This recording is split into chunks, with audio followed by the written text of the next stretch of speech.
ఈ క్రితం వీడియోకి దీనిని అనుసంధానం చేస్తున్నాను. ఇది చాలా ఎందుకో నచ్చింది. ఒక గొప్పవాడు ఉండేవాడట. అతని దగ్గర రాజులు కూడా ఈర్ష్యపడేటంత ధనం ఉండేదట. అందుకని ఆయన ఎప్పుడు ఏనుగు మీదనే తిరుగుతూ ఉండేవాడట. ఆ ఏనుగు మీద కూర్చొని ఆ చూపు అనేది ఎప్పుడు పైకే చూస్తుండేవాడట, కిందికి చూసేవాడు కాదట. రాజులు కూడా వాళ్ళకి అవసరమైతే ధనం కొరకు ఆయన దగ్గర కిరీటాలు, పాదాల దగ్గర కిరీటాలు పెట్టి ఆ ధనం తీసుకొని వెళ్ళేవాళ్ళట.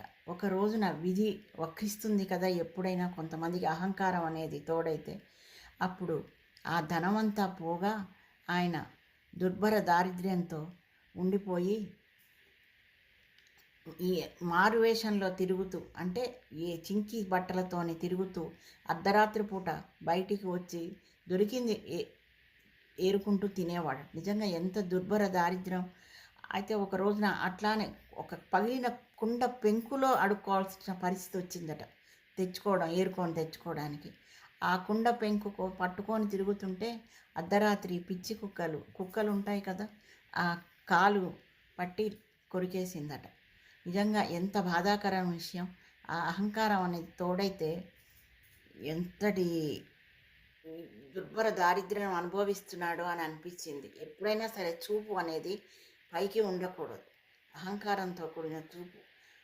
పైకి చూసేవాడు ఎప్పుడైనా కింద పడాల్సిన వాడే. పైన ఉన్నవాడే గొప్ప అని అనుకోవద్దు. ఎంత అనుభవిస్తున్న వాడుకైనా ఐశ్వర్యాన్ని అట్లా పడేటప్పటికి ఒక రోజున ఏమీ లేకుండా అయిపోయాడట.